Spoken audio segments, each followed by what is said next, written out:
আমাদের দেশে মসজিদে ইমাম নিয়োগে যতটা ভেরিফাই করা হয়, কিন্তু মসজিদ কমিটি গঠনে ততটা ভেরিফাই যাচাই বাছাই কিচ্ছু করা হয় না। যার কারণে আমরা দেখি মসজিদ কমিটির কেউ কেউ ইমামকে তাদের গোলামের মতো ব্যবহার করেন, যা ইচ্ছা তা ব্যবহার করেন। জ্ঞানহীনতার কারণে মসজিদ কমিটির যে কোয়ালিটি থাকা দরকার সেই কোয়ালিটি অর্জন না করার কারণে আজকে আমরা দেখব মসজিদ কমিটি হতে গেলে অন্তত 5টি গুণ লাগে। এই 5টি গুণ যদি না থাকে আপনি তার এই মসজিদ কমিটিতে কিছুতে জায়গা দিতে পারেন না। তো সেটা আমরা দেখতেছি সূরা আত-তাওবার 18 নং আয়াতে। সেখানে 5টি গুণ 5টি বৈশিষ্ট্যের কথা বলা হচ্ছে। এই 5টি গুণ যদি থাকে আপনি তারে মসজিদ কমিটির সভাপতি, সেক্রেটারি, ক্যাশিয়ার, সদস্য ইত্যাদি ইত্যাদি পদ দিতে পারেন। কিন্তু এই 5টির কোনো একটা যদি কমও থাকে তাহলে তার যোগ্যতা নাই যে মসজিদ পরিচালনা করার।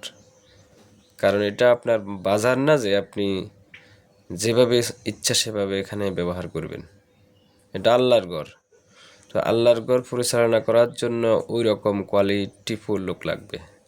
তো আমরা দেখি আল্লাহ এখানে কি বলছেন। সূরা তাওবার 18 নম্বর আয়াত। এখানে বলা হচ্ছে যে ইন্নামা ইয়ামুরু মাসাজিদ আল্লাহ, নিশ্চয় অবশ্যই আল্লাহর মসজিদ তো রক্ষণাবেক্ষণ করবে তারাই। আল্লাহর মসজিদ পরিচালনা করবে, আবাদ করবে, রক্ষণাবেক্ষণ করবে তো তারাই যারা মান আমানা বিল্লাহ, আল্লাহর প্রতি ঈমান আনে। তাহলে প্রথম গুণ আল্লাহর প্রতি ঈমান, অর্থাৎ এমন একজনকে মসজিদ কমিটির সভাপতি, সেক্রেটারি করানো দরকার যে মানুষটার জীবনে আল্লাহর প্রতি পরিপূর্ণ আস্থা বিশ্বাস আছে, পূর্ণাঙ্গ ঈমান আছে। এখন কমিটি ঈমানে তো বুঝে না ঈমান কি, ঈমানের উপকারিতা কি, ঈমানের গুণাগুণ কি, কিচ্ছু বুঝে না। হাতের বানাই দিছে মসজিদ কমিটির সভাপতি, সেক্রেটারি। অদক্ষ, অযোগ্য, অনভিজ্ঞ, অপদার্থ একটার যদি সভাপতি, সেক্রেটারি বানাই দেওয়া হয় তো মসজিদের তো সেই স্কুল কমিটি যেভাবে পরিচালনা করে ওই রকম করবে।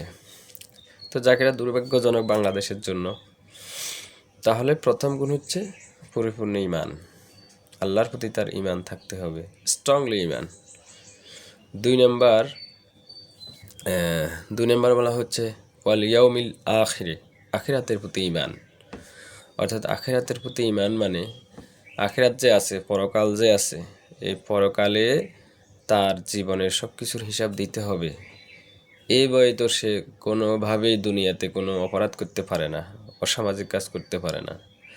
ব্যবসা, সে যদি এখন মসজিদ কমিটির সভাপতি ব্যবসায়ী, ব্যবসাতেই 2 নম্বরই করতে পারে না।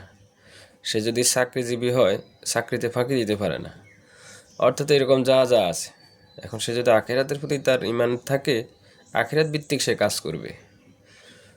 তো মসজিদ কমিটিতে যারা যুক্ত হবে তাদের দেখতে হবে যে আখিরাতের প্রতি তাদের দায়বদ্ধতা কেমন। দ্বিতীয় গুণ এটা আল্লাহর পক্ষ থেকে বলা হচ্ছে। দ্বিতীয় গুণ যে আখিরাতের প্রতি তার বিশ্বাস থাকতে হবে, আখিরাত ভিত্তিক কাজ করতে হবে, আখিরাতের ভয়ে যাতে দুনিয়ার অপরাধ থেকে সে বেঁচে থাকে এমন কোয়ালিটিগুলো দেখতে হবে। 3 নম্বর গুণ হচ্ছে ওয়া আকামা সলাতা, যে নামাজকে প্রতিষ্ঠা করতে চায়। এখন হাতে নিজে নামাজ পড়ে না, কমিটিতে যারা আছে বেশিরভাগ জায়গাতে দেখা গেছে মসজিদে আসে না, হয়তো 6 মাসে একদিন বা মাসে একদিন আসে, অথবা প্রোগ্রামের দিন আসে। তো এরকম ছাগল দিয়ে তো মসজিদ চললে মসজিদের এই দশা হবে।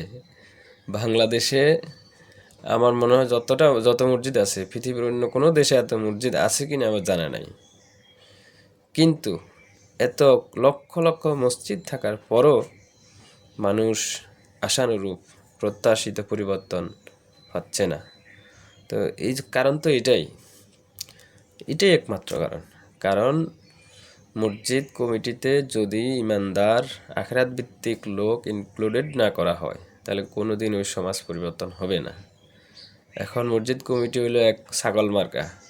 তো ইমাম নিয়োগ দিয়ে এরকম খতিবত ওইগুলা, এখন তো খতিবে সমাজ পরিবর্তন ওয়াজ কেমনে করবে, হাতে ঘুরে হিরি কিচ্ছা কাহিনী কয়, কিচ্ছা কাহিনী বলে, মানুষ সংশোধনের কোনো বক্তব্য রাখে না, আখরাত ভিত্তিক কোনো ওয়াজ রাখে না, মিষ্টি মিষ্টি কিছু কথা আছে এগুলা বলায়। তো এইগুলা বলি কি মানুষের পরিবর্তন হবে? মানে অথেন্টিক সোর্স ভিত্তিক বিষয় ভিত্তিক পয়েন্ট আকারে কথা বলতে হবে। তা এখন এইভাবে যদি বলে, একটা মসজিদের ইমাম সাহেব যদি অন্তত প্রতিদিন আসরের পরে যদি একটা করে আয়াত বলে, আর প্রতি জুমাতে যদি প্রত্যেকটা বিষয়ের উপরে কথা বলে, সমাজের অসঙ্গতির ব্যাপারে, সমাজে কোন কোন অপরাধটা আছে এগুলোর ব্যাপারে যদি প্রতি জুমাতে পয়েন্ট ভিত্তিক আপডেটেড, এখন কিয়া 72 সালের খুতবা একটা আছে, ওই খুতবাটা দেখি দেখি সেখানে যা আছে এটাই বলে, অথচ এগুলা যে আরও আপডেট করা দরকার, আপগ্রেডেড করা দরকার। যেমন খুতবাতে তো ওই কথাগুলো আনা দরকার যে ওই সমাজের চাহিদা কি, ওই সমাজে চুরি ডাকাতি রাহাজানি হত্যা খুন অস্থিরতা এগুলার ব্যাপারে কথা বলা, এগুলার ব্যাপারে কথা বলার জন্যই মূলত এখানে মসজিদে জুমা এজন্য হয় যে সমাজকে সংস্কার করার জন্য। ইসলামের সিস্টেম সুন্দর, তো মানুষ না জানার কারণে এটা সুফল পাওয়া যাচ্ছে না আর কি। যাক, এরপরে বলা হচ্ছে তাহলে 3 নম্বর হচ্ছে যে নামাজ প্রতিষ্ঠা করতে চায়, তার মানে মসজিদ কমিটিতে যারা যারা থাকবে তারা অবশ্যই নামাজি হইতে হবে। এখন হাতে মসজিদে আসে না, মসজিদ দেখা যায় না, সভাপতি সেক্রেটারি ক্যাশিয়ার বা যারা যারা আছে মসজিদে নাই, তো এরা কিসের দায়িত্ব পালন করবে? তো এগুলো দেখতে হবে, আল্লাহর পক্ষ থেকে বলা হচ্ছে কোয়ালিটিগুলো অবশ্যই দেখতে হবে। মসজিদ কমিটি পরিচালনা করতে হলে 3 নম্বর গুণ হচ্ছে সে নামাজি হইতে হবে। সে নামাজ যদি না পড়ে কমিটিতে থাকার দরকার নাই তার, সে মন্দির কমিটির সভাপতি হইতে পারে, অসুবিধা নাই, এখানে কোনো ইবাদত নাই। মসজিদ কমিটির সভাপতি হইতে গেলে, সেক্রেটারি ক্যাশিয়ার ইত্যাদি হইতে গেলে অবশ্যই তাকে নামাজের প্রতি যত্নবান হইতে হবে, নামাজ পড়তে হবে। আর শুধু নিজে পড়লে হবে না, নামাজ পড়তে হবে, নামাজ পড়ার প্রতি সবাইকে উদ্বুদ্ধ করতে হবে, এটা সামাজিকভাবে প্রতিষ্ঠিত এস্টাবলিশ করতে হবে।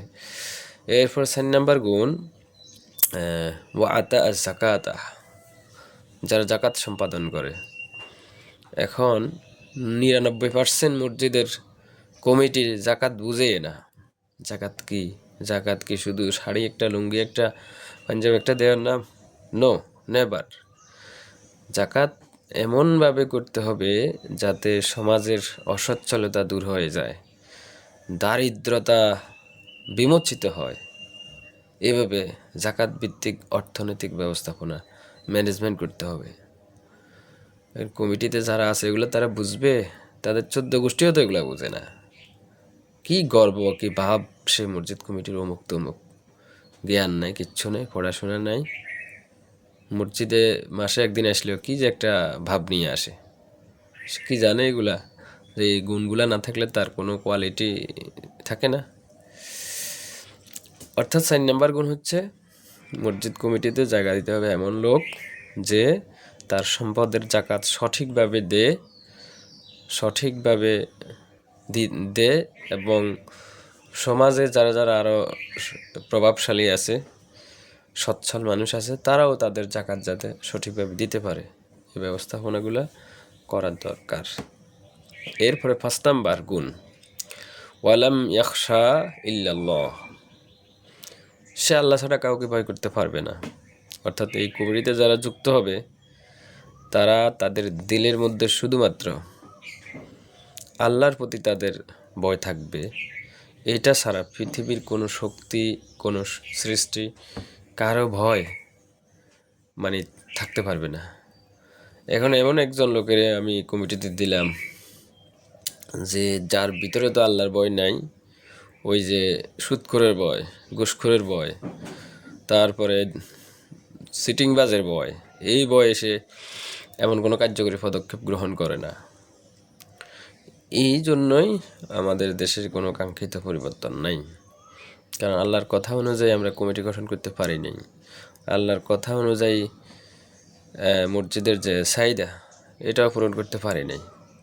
এখন যারা এই যেভাবে আমাদের দেশে মসজিদগুলা হচ্ছে, অনেকে মনে করতেছে যে আকাম কুকাম তো জীবনে অনেক করছি, এখন একটা মসজিদটা বানাই দিই বা এখানে কিছু দান করি, এটার উচিলে কোনো সোজা জান্নাতে যাইতে পারে কিনা। আরে না, এতই সহজ? সে একটা দুর্নীতিবাজ, করাপ্টেড পারসন, তারপরে ঘুষখোর, অথবা তার উপার্জনে হালাল নেই, সে মসজিদ একটা না 100টাও যদি বানাই দেয়, কিছু অর্জন হবে বলে তো মনে হয় না। তো সুতরাং প্রত্যেকটি জিনিস ইমানের সাথে, ইসলামের সাথে সম্পর্ক। তো সর্বোপরি এই যে 5টি গুণ, যাতে আমরা দেখে মসজিদ কমিটি গঠন করতে পারি, এটাই আল্লাহর পক্ষ থেকে বলা হচ্ছে আর কি।